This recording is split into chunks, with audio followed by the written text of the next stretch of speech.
This video is sponsored by Crimson Manifesto and Knuckles OX.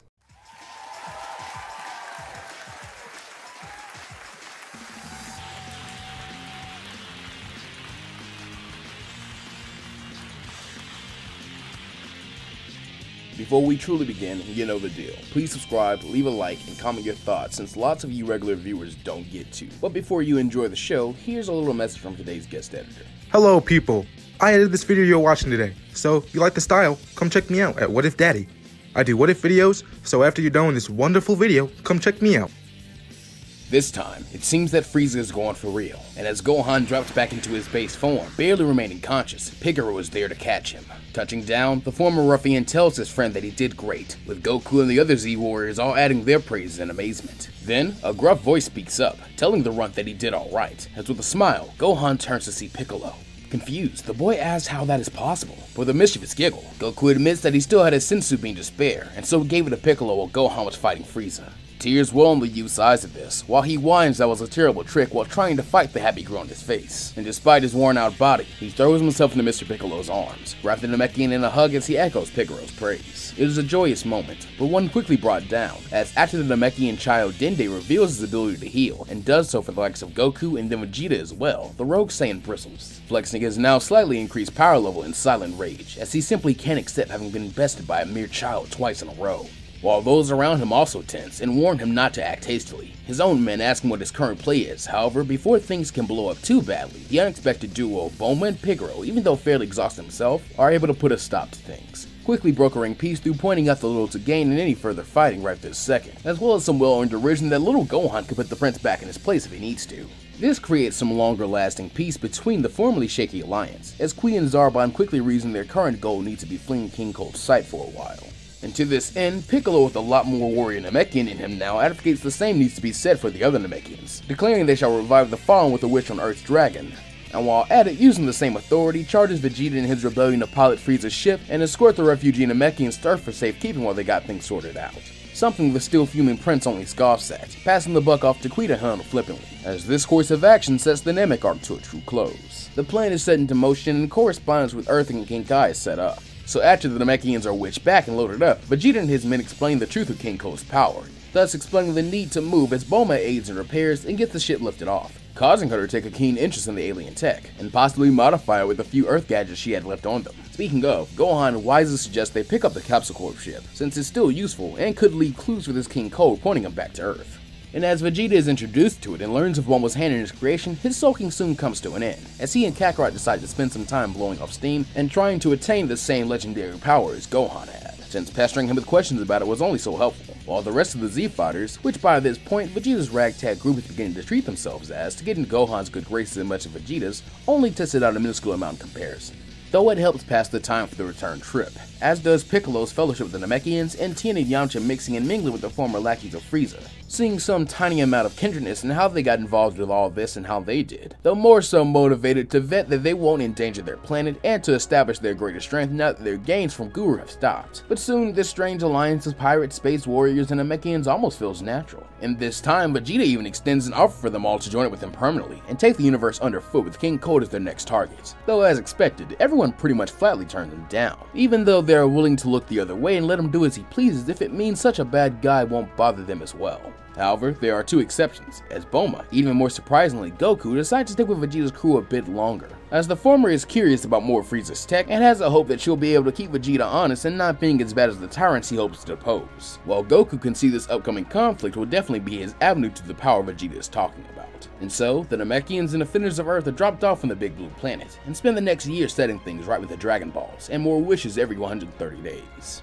This time seeing Krillin and Chaozu being revived, as well as those killed in the Saiyan invasion, thanks to Porunga receiving an earlier upgrade. Meanwhile, as Chi-Chi was very sure that her two boys' 10 years as warriors would be going on a long break from fighting, since she'd be incredibly peeved with Goku for taking off. So in the meantime, Piccolo spends his time with his people before they leave, even getting Kami in on the action, this giving him an opportunity to truly meet Dende and Cargo, and decide to mentor the latter for a little bit, as it was the least he could do, having absorbed two of Namek's defenders himself, training the little boy up, and even getting Gohan, Pigero, and even a few of the non-warriors into the Demon School Light course as Pigero dubbed it, shuddering at the grueling way the training used to be. This also sees Chi-Chi finally get to do something with Pigero she has longed for, that being testing the boy's education thus far. And needless to say, she isn't particularly pleased with all he has learned from the School of Hard Knocks. Quickly noting that past a bit of reading, writing, and math skills her younger boy had long since finished with, Pigero was very far behind his age range, making her worry a bit more over him and do her best to fix this problem. Ultimately endearing Pigero to her in the end, where initially he really didn't like her, and though her overbearing nature is a lot, it truly signals to Pigero that he has found a place to belong,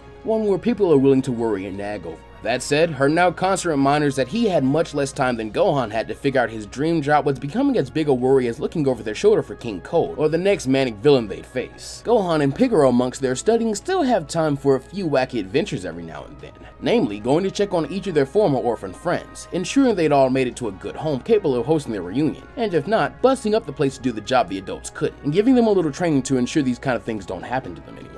This experience makes Pigero curious about whatever became of his kindred spirit, Zeshin, and his crew, remembering that Bulma encouraged them to seek out Earth and Capsule Corp for refuge, and simply hoping that they too found a good home, not really having much time to dwell on the subject. However, as is always the case, peace can't last forever, as soon enough, Goku and Vegeta will return, however arriving via a new ability of Goku's found after Berta advised the planet Yardrat as a refuge. Our hearts sailed to the peaceful planet, but with Goku's assurance and an agreement that neither Vegeta or his merry men could undergo spirit control training, they were indeed able to pull it off. And so using this instant transmission, the duo will intercept King Cold and Mecha Frieza's revenge, revealing that together they have also found Super Saiyan, and though Vegeta underestimates the king, it's clear he's grown as a leader. As before any openings can be made, Vegeta's forces arrive and coordinate with the Earthling Z-Fighters to overwhelm Cold, buying enough time for Gohan to join them and be coached into retaking his Super Saiyan form to eliminate the threat alongside his father and one-time arch-enemy. As this threat comes and goes, things seem to be looking up. However, not long after, Goku would fall incredibly ill with a mysterious heart virus, which begins to sweep the population at the worst time possible. Because just after this, two terrible new threats will be unleashed onto the Earth, one which even this stronger Vegeta and his forces struggle to help stop, as many more Z-Fighters will fall to the threats. However, ultimately with a better foundation for taking the mantle, Son Gohan steps up as the strongest they have, doing his best to coordinate with all his allies, and successfully winning the day in the end, but suffering heavy losses in the process, as he's forced to say his goodbyes to Yamcha, Tenshinhan, Chaozu, Vegeta, Piccolo, and even Pigero falling as well. Thankfully, the smallest silver lining of this chaos, Bulma and Vegeta's son Trunks conceived a lot earlier he would survive alongside Chi-Chi. Though as Gohan in this timeline is a lot more hurt and traumatized by what he's been through and more so what he's lost. Even though he is overall far more successful than his canon counterpart, he ends up building walls around himself, claiming the title of Earth's new guardian, and training away mindlessly at the lookout while locked away all on his own, refusing to make any time for his remaining allies or even his mother for the fear of more pain from loss, choosing to instead drown himself in the pursuit of empty strength to avoid his grief.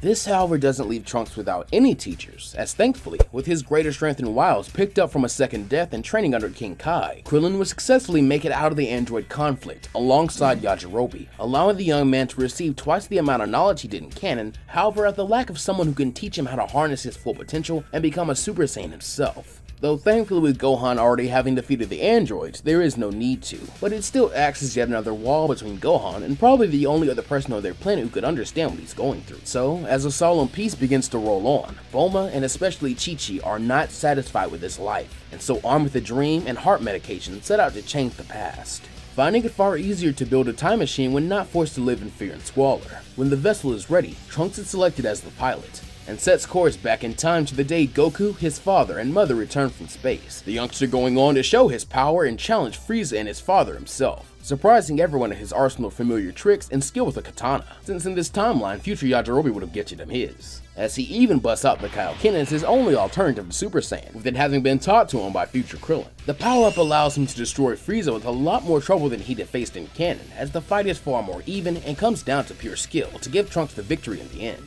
leaving Cold no room to doubt the boy is at least a danger, and thus seeing him cheap shot him with a death beam. Seeing this, Gohan instantly begins rallying the other Z-Fighters into getting involved, only to be easily swatted away by the king, giving all a first-hand view of his strength, as Gohan then tries to pull on his Super Saiyan power again, only for the idea of the transformation to feel completely foreign and vague to him, the sensation of how to trigger it eluding him, and leaving him wide open if not for the future boy being on the dime even while injured, quickly earning him Pigero's trust and thanks, as Chi-Chi would have grounded him forever if Gohan got hurt here. But before King Cold can make good on the threat to erase the planet, however, a curious Goku and Vegeta arrive as Trunks had been anticipating, revealing their monitoring of the situation and interested to see how they handle things. However, as they did in the original timeline, Cold is made light work of, especially without Frieza to back him up. So as things wind down and Trunks is rewarded with one of the only sensu beans Yajirobe has on hand, getting a nice Zenkai boost in the process, Vegeta takes notice, recognizing another Saiyan and demanding an explanation of who the young man is, only for him to refuse to speak to anyone but Goku in private.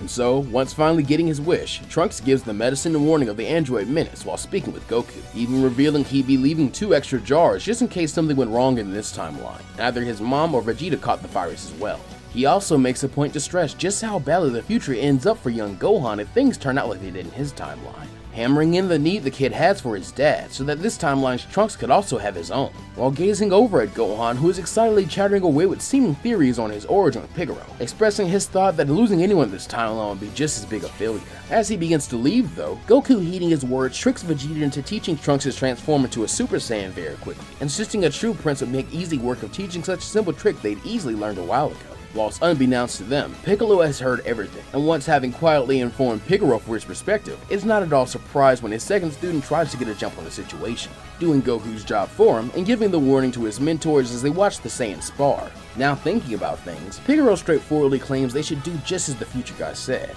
all they can everywhere they can, proposing the group begin brainstorming of their training regimens for the next 3 years. And after Trunks is gone and Vegeta has an idea, having joined the conversation, he wants a chance to do that training Kakarot used to shoot past him a little while ago, hoping that if he surrounds himself with goody two-shoes, they'll let him through this time, and so suggests they spend at least a year for a trip to Yardrat. Meanwhile, in his secret lab, Dr. Gero is working far more efficiently, as with the Z-Fighter's greater example of teamwork in this timeline, he has made better use of his time, crafting some aid for himself that truly speeds up his schedule and gives enough spare time for a few extra experiments, one of which being the effects of cyborg augmentation on non-earthing humanoids. And thankfully for his pursuit of scientific excellence, a nice stockpile of guinea pigs had been directed to the planet during those foolish brutes' trip into space. And with this development, along with his greater numbers and stockpile of DNA samples for his future projects, the idea that knowledge is power quickly inspires a much greater confidence in the not-so-good doctor. But this is where we'll be leaving the timeline off for right now.